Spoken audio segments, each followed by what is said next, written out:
Hello everyone, hello ময়মনসিংহবাসী। যেহেতু আমি একেবারেই ময়মনসিংহের মানুষ এবং খুব ছোটোবেলা থেকে এখানে বড় হয়েছি, আমার পড়াশোনা, school, college, coaching everything is here. So আমি ময়মনসিংহের পরিবর্তনটা খুব কাছে থেকে দেখেছি। যখন আমরা একদম ছোট ছিলাম তখন ছিল কি একটা রেস্টুরেন্ট ছিল, বেস্ট বাইট। আর এই রেস্টুরেন্টটা ছিল একেবারে নতুন বাজার এদিকে। তখন আমার মনে আছে আমি ক্লাস 5-এ পড়ি এবং শাহিনী কোচিং করতাম। এবং যখন আমি ক্লাস 9-10-এ উঠেছি এবং এইচএসসির সময়টা পুরোটা আমাদের এই রেস্টুরেন্টের খাবার খেয়ে কেটে গিয়েছিল। তো যাই হোক, কথায় আসি। এখন কথা হচ্ছে যে যেহেতু এটার পরিবর্তনটা আমি দেখেছি, একেবারে ময়মনসিংহের যে ধাপে ধাপে রেস্টুরেন্টগুলোর উন্নতি হয়েছে, স্কুল, কলেজ, কোচিং সেন্টার এত এত কিছু বেড়েছে, সেই সুযোগ দিয়ে কিন্তু রেস্টুরেন্টগুলো অনেক বেশি বেড়েছে। এবং এক একটার থেকে এক একটার ইন্টেরিয়র ডিজাইন, এক একটার থেকে এক একটার বিউটি, মানে এক একটা থেকে এক একটা ছাপিয়ে গেছে এমন মনে হচ্ছে। আর লাস্ট কিছুদিন আগে এখানে গিয়েছিলাম। এই রেস্টুরেন্টটা ছিল হাওয়া রেস্টুরেন্ট অ্যান্ড পার্টি সেন্টার। বা আপনি এখানে চাইলে বিভিন্ন বিয়ে শাদী অনুষ্ঠান, জন্মদিন বা বিভিন্ন কনফারেন্স, মিটিং এইগুলোর জন্য বুক করে নিতে পারেন। আর এখানে যেহেতু গিয়েছিলাম হুট করেই, সেই জন্য নিজের কোনো ছবি নাই, মানে একেবারে আনরেডি অবস্থাতে গিয়েছিলাম।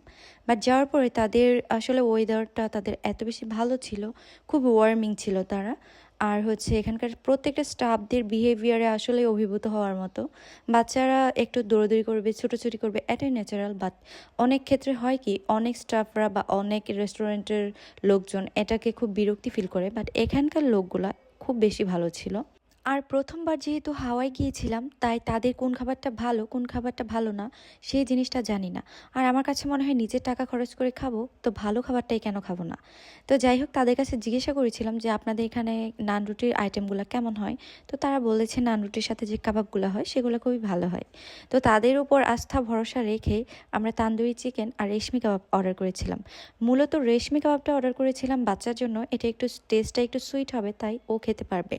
কিন্তু আমাদের কাছে ওভারঅল ভালো লেগেছে। সব কিছুই ভালো ছিল, ইন্টেরিয়র, তাদের পরিবেশ, তাদের স্টাফদের প্রত্যেকের ব্যবহার এবং এত বেশি স্পেস ছিল যে ঘুরে ফিরে দেখা যায়। আর এখানকার আর্টগুলো অনেক ভালো ছিল, অনেক ইউনিক ছিল।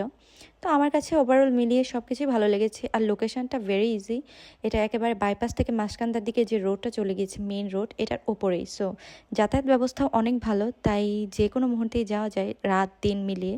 এবং তাদের একটা মোস্ট ইম্পর্ট্যান্ট ব্যাপার হচ্ছে তাদের রেস্টুরেন্টটা সারা রাতই খোলা থাকে। আর এটা ছিল একেবারে সন্ধ্যার দিকে। আমি ছাদে গিয়েছিলাম তাদের রোফটপে, কেমন হয় দেখার জন্য।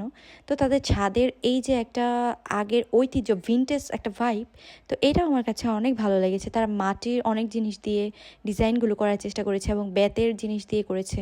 তো বেশ ভালো ছিল এবং আমার কাছে বেশ এনজয়েবল লেগেছে। তো সবাই ভালো থাকেন, সুস্থ থাকেন, আল্লাহ হাফেজ।